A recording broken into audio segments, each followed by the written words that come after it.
Welcome back to the Crystal Clear Electronics video series. In the fifth video of the fifth chapter of the curriculum, we continue to expand our knowledge of the multimeter and Ohm's law with Béla Danyi. I will now give you the floor. Thank you. It's true.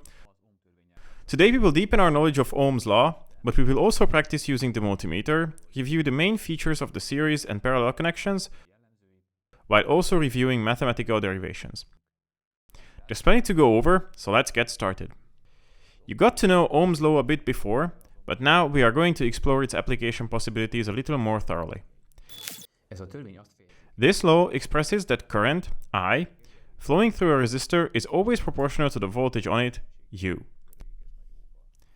The ratio of the two is called resistance, usually denoted by capital R, and its unit of measurement is ohm, signaled by the Greek letter capital omega. R equals U over I. First, let's look at how Ohm's law helps to determine the resultant of series connected to resistors and how the result can be applied. There are multiple resistors in series. Let's mark them with R1, R2, R3, R4, etc. Could we replace them with a piece of resistor so that nothing else in the circuit changes? The answer to the previous question is yes. The value of the replacement resistor should be as high as the total resistance of the original resistor network, i.e. the resulting resistance. When we talk about the concept of the resulting resistance, we must always say which of the resulting resistance of resistors we are talking about. And to be able to calculate this, starting from Ohm's law, a few simple mathematical transformations will make a relatively simple relationship. In order that the circuit properties remain unchanged, the same current must flow through and the same voltage must be dropped on this replacement resistor as the original resistors. The current flowing through the serial circuit is the same everywhere, denoted by I. The voltage between the endpoints of a selected component will be equal to the sum of the voltages on each resistor, see Kirchhoff's voltage law. Let us denote this voltage with UT as total voltage, and UT equals U of 1 plus U of 2 plus U of 3 plus etc. Based on this, expressing the voltage on the single components using the Ohm's law, we get the following. U of 1 is equal to I times R of 1. U of 2 is equal to I times R of 2. U of 3 is equal to I times R of 3, and so on. Replacing U1, U2, and U3 with the following terms, I times R of 1 plus I times R of 2 plus I times R of 3 plus etc. equals U of t. Score up Ohm's law for this imaginary replacement component, i.e. the equivalent resistance. R EQ equals U of t over I. By replacing our previous equations and simplifying with the current, we get the following relationships. R EQ equals R1 plus R2 plus R3, etc. So, in case of serial connections, the resulting resistance is simply the sum of the resistances. This has two important applications. One is that we can easily set any size of resistance. For example, if we need a 22 ohm resistor, but we only have 1 and 10 ohm resistors, we simply have to connect two 1 ohm and two 10 ohm resistors in series. The other application is the so-called voltage divider. Let's see what we mean by this exactly. Suppose we have a 12 volt power supply and somehow we want to produce 5 volts. How can we do this with two resistors connected in series? Let's express the current in the main branch using the resultant resistance or one of the resistances. I equals U of t over R of EQ equals U of 1 over R of 1 equals U of 2 over R of 2. By converting the two right-hand equations, we get U of 1 over U of 2 equals R of 1 over R of 2. You can also write another easy-to-use formula to express U of 1 as follows. U of 1 equals R of 1 times U of t over R of EQ equals U of t times R of 1 over R of 1 plus R of 2. We can conclude from both formulae that we can distribute the voltage in proportion to the resistances. In order to produce 5 volts mentioned in the example, it should be dropped to 5 volts on one resistor and 12 minus 5 equals 7 volts on the other. Thus, the ratio of required resistances should also be 5 to 7, e.g. 500 ohm and 700 ohm. This application is called voltage divider. Also note that since the resultant resistance of series connections is the sum of the individual resistances, its value will always be higher than any of the resistors replaced. After the theoretical review, we have to make a check that the relationships we have just made are correct. Remove the power cords from our already assembled circuit and measure the resistance of each resistor and also the resultant resistance of their series connections. We will now examine the networks of 100 ohm and 1 kilo ohm series connected resistors. First, let's look at the 100 ohm resistor. This is measured as 99.8 volts.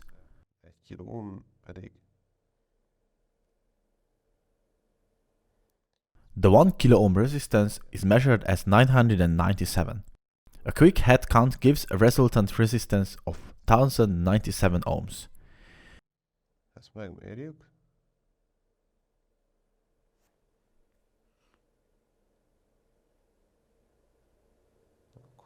Measuring it this way shows whether I forgot the math or not.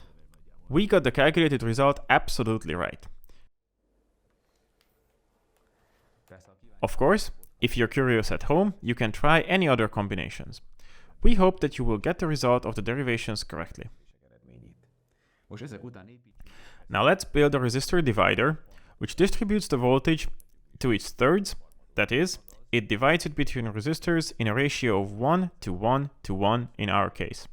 To do this, let's connect 3 1 kilo ohm resistors in series as shown in the diagram, which we have done earlier, and see what the voltage response is. First, let's look at the supply voltage, which is the familiar 12.2 volts.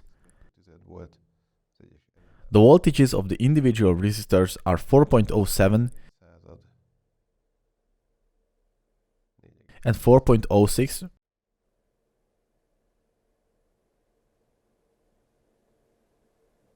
and also 4.06. It was really good to see that we were able to split our power supply into 3 equal parts. The resistors can be connected in a circuit not only in series, but also in parallel. Even with such a connection mode, it would be good to calculate the resistance that would replace the resistors, that is the resulting resistance. It can be clearly seen that each resistor has the same voltage, capital U, but through each flows a different current. From Kirchhoff's first law, we know that the total current in the main branch, i.e., will be equal to the sum of currents in the minor branches, I1, I2, I3, I4, which means I of t equals I of 1 plus I of 2 plus I of 3, and so on. Express the individual currents from Ohm's law. I of 1 equals U over R1, I of 2 equals U over R2, I of 3 equals U over R3, and so on. Then, replace it back. I of t equals U over R1 plus U over R2 plus U over R3. Divide both sides by U. I of t over U equals 1 over R1 plus 1 over R2 plus 1 over R3, and so on. Finally, take the reciprocal for both sides and notice that on the left we get the equivalent resistance. R of EQ equals U over IT equals 1 over 1 over R1 plus 1 over R2 plus 1 over R3, and so on. This formula is a bit more complicated than it was in the case of the series connection, making it more difficult to use for any resistance. It is also important to note that the resulting resistance of a parallel connected resistors will always be smaller than without interconnection. If only 2 resistors are connected in parallel, then you can use the so-called Replus formula, which is Req of 1, 2 equals R1 times R2 over R1 plus R2. As the series connection can be used as a voltage divider, the parallel connection can be used as a current divider, but its practical significance is small, so we will not be dealing with this here. Let's check the theory here also by measuring it. Connect the 100 ohm resistor and 1 kilo ohm in parallel. Then measure their resulting resistance without power supply, as previously learned. For this, I need your help, Gergő. The power source was disconnected and the two resistors were connected in parallel. We have already measured the values separately, so now we will only measure the resultant resistance.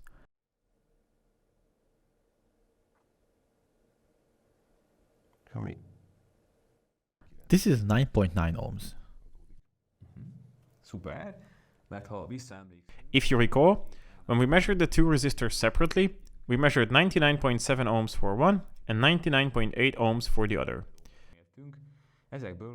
From these, if we use the formula above, we can calculate the calculated value. It is 99.72 ohms. We can see that there can be a very small difference, but this is due to the measuring points. Unfortunately, we cannot connect the 12 volts power supply to this connection at this time. We will see why we cannot do this in the following sections. From the measurement, we can see that the right calculation can be verified quite well.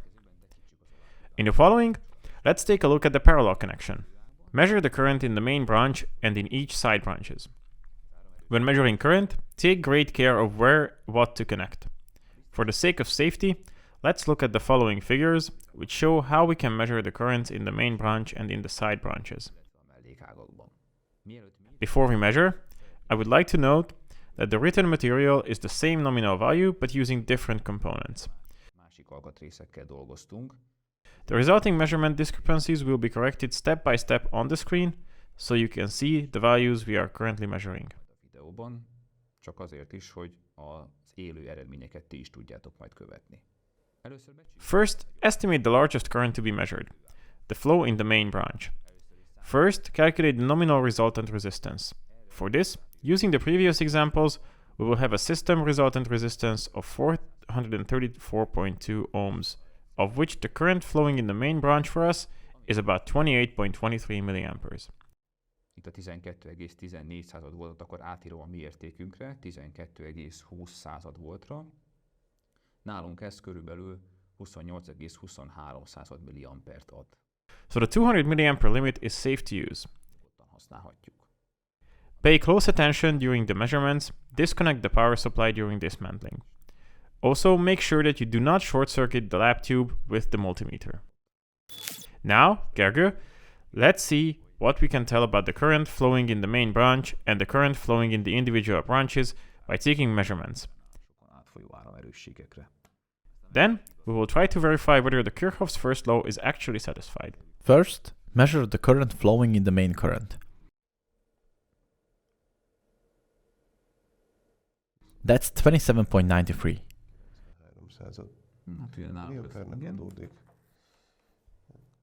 Quick disassembly.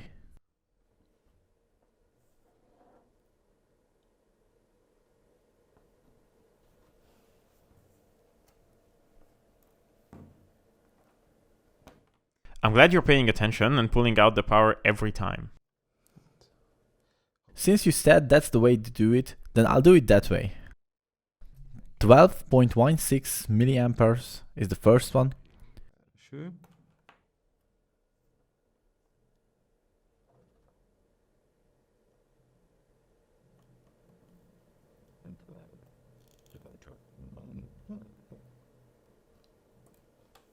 Ez ugye az egyik 1 kilómos ellenállás volt. Igen, ez most a következő 1 kilómos ellenállás. Ja, de jó, hogy kihúztad. És nem meglepő módon 0 ampert vertünk. Igen, ez 12 egész. The next 1 kilo ohm resistor is 12.19.